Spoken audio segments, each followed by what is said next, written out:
Hey everyone. Whilst Sarah's gone off to have her lunch break, I thought I would do a little book review of The Lean Startup by Ries, because I've got my obligatory bookshelf behind me, which is it's got lots of really cool books on there about uh, personal development. There's some stuff on there about mindset. There's some Most of my books are actually business books. So I've read so many books over the years, some really great books. I've got some history and really into that, but one of the books that I regularly talk about, so when people say, what book do you recommend that we read? The book that I probably recommend the most out of all of them is The Lean Startup by Ries. So a lot of people have heard of it, but what I find is not that many people have actually read it. Okay, so it is very much seen as the Bible, I suppose, the Bible of startups, particularly tech and digital businesses all around the world, and it is a global bestseller for a very good reason. A lot of the principles in it, they're not totally new. You know, it's very heavily based on what's called the Toyota principle. So how Toyota, the way that they do their processes, and it's basically, the gist of it is how to minimize, how to reduce the wastage. So how to stop you from spending loads of time, money, or effort on things that people don't actually want. Okay, because the old way of doing things, particularly if you're a tech or a digital business or anyone who's doing a big project, is you come up with a big idea, you lock yourself away in a room, maybe for 6 months, 12 months, could be less, could be longer, and then you release it to the world and you go, ta-da, what do you think? And people will often say, well, it's all right, we like this bit, we don't like this bit, I would have done that a little bit differently. And potentially you have wasted a lot of time doing something that people don't quite want, because you've just been locked away working on it on your own. You haven't really been validating what you've been working on throughout that process. So the lean starter principle is a really simple concept, but it's basically encourages you to make very small little experiments, little iterations, and you refine it as you go along. So you might start off with an idea. You'll put it out there. You'll think, okay, I've got a hypothesis that this is something that people might want. You'll start something as simple as just asking people in face to face, having conversations with people. This is something I'm thinking of doing. What do you think? Would you be interested in that? And you can do surveys as well. You can do online surveys. You can do face-to-face surveys. You can create a small little thing, the smallest little experiment as possible. If someone likes that, do more of it, and if they don't like it, do less of it. Kill it off, right? So this is the key principle of lean startup principle: is to not be afraid to kill things off if they're not working. Okay, so throughout the book, the way the book's structured is the opening chapters kind of just introduce the concept of what lean startup is all about. But then as the book progresses, the idea is that as your business or your idea progresses as well. So the sort of chapters that are in here, he's talking about the overall concept, and then he talks about build, measure, learn. So you decide you're going to do something, you'll build it, you'll create it, whatever, whether that's a digital thing or a non-digital thing. But the key thing is to measure what impact it has. So you're testing it, you're measuring it, and you're learning, you're validating, and you're learning from the little experiments. But the chapters, let's just quickly go through it here. He's got,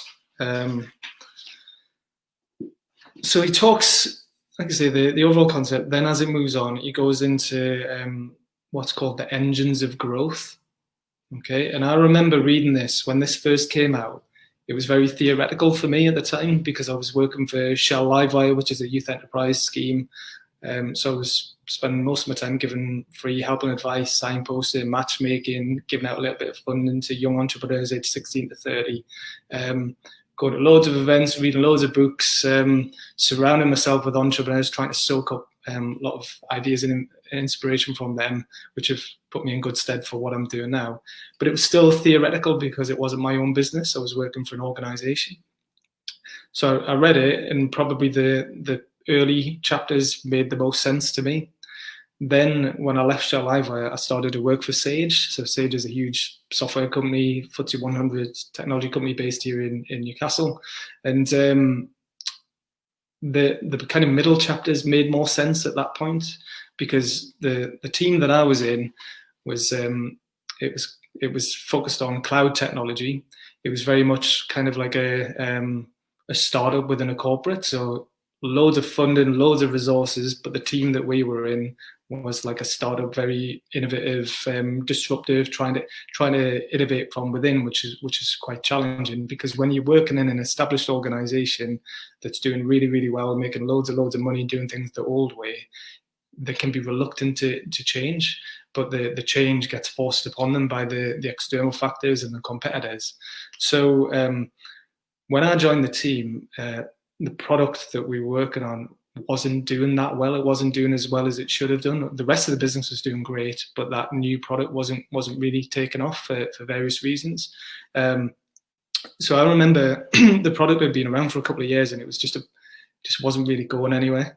And I remember rereading the Lean Startup and having a bit of a eureka moment. I was like, this is the answer. This is what we need to do to accelerate our growth. Because although we were onboarding lots of people into the product, people were having to sign up for a free trial, a free 30-day trial, and then the idea was get them onto the system and then try to convert them into a paying customer. It was like a leaky bucket. So we had just as many people leaving as we had coming in. And my job was inbound marketing, top of the funnel, pre-funnel, try to get as many people as possible onto the website, interested in what we were doing, signing up for free trials. So that was through blogs, social media, events, networking, PR, whatever, you name it, to try and get people into the top of the funnel. But we were trying to do so many different things that we didn't really know what was working. We were just a real scattergun approach. And because it was all done at the same time, it was confusing. We didn't really know what was working and what wasn't working. So these middle chapters were really important in helping us to think, okay, instead of doing everything all at the same time, we need to really get much smarter at measuring what we're doing and seeing if that does actually have a meaningful impact on what we're doing or not, or we're just wasting time and money on those things. So it doesn't matter what stage you're at, whether you're a pre-start, an early stage startup, an established business, a massive corporate organization, this book can really help you. And I'd encourage everybody to read this book. Borrow it from the library if you can. Yeah, it's definitely something that I regularly go back to. And I'm very chuffed that I've actually got it signed by Ries here as well, because I met him. I was lucky enough to meet him in London one time. But definitely, I'll post a link to the book, and if anyone's got any questions about the book or you've got any comments on it, he's also got a follow-up book as well called The Startup Way, which I think is really good as well, because 5 years after he wrote this book and becoming a global bestseller, he's now gets invited to advise and consult Silicon Valley startups, the US government, big companies like GE, and everything in between. And what he finds is there tends to be startups are really good at innovation, experimentation, and what Justin Suter, who I think might be on this, talks about search. Okay, they're very good at trying new things, starting, being experimental. But what startups often struggle with is how to scale that beyond the startup phase.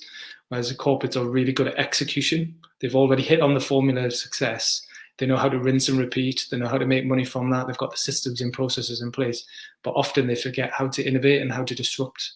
So his follow-up book is called The Startup Way. And he's got a really good methodology or some suggestions in there about that middle ground, how the startups can accelerate their growth and learn from the corporates, and the corporates can learn from the startups, and how he talks about entrepreneurship as how it should be like a innovation, and entrepreneurship should be like a function within any organization. Just like you've got HR, marketing, finance, you should have an entrepreneurship function. And what he means by that is anybody. Great ideas can come from literally anybody. It doesn't matter who they are, what position they have in the company. No idea should be seen as a bad idea, and they should all have an opportunity to be fed in. But there should also still be some people whose job it is to take those ideas and take them forward. And it could be that you have people who come up with the ideas, but they're not the best ones to take them forward, to scale them and to execute on them. So it's almost like you have the people who are creating the innovation factory, the innovation engine to come up with new ideas, but then they pass them over to the execution team to make sure that they put the proper resources and team behind it to execute and scale that business. And even if you're a tiny company, one person, few person company, encourage you to start thinking along those lines, and whether it's other people that can help you scale it or whether it's technology that can help you scale it, try to think along those lines. Okay. All right. Hope that's been useful, and I might be back with another book review or something later if you like this one. All right. Cheers. See you later. Bye.